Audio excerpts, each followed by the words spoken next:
सकाळ सकाळ मस्तपैकी उठून नाश्ता केला आहे आणि बघा आमचं हे वादळ जरा शांत बसलं होतं कारण त्याच्या हातात फोन दिलता. त्यानंतर मी जरा डान्स करत होते आणि ह्या गाण्याची मला इतकी सवय झाली ना की मी बसल्या बसल्यात नाचत होते.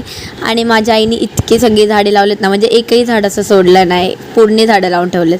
त्यानंतर शेतात घर असल्यामुळे इतकं भारी वातावरण झालं ना, आणि अशा वातावरणात मी चाय नाही पिणार असं तर होणारच नाही. मस्तपैकी चाय पिऊन घेतला आणि संध्याकाळी वांग्याचं कालवण मलाच बनवायला सांगितलं होतं, मग तेच बनवत होते मी.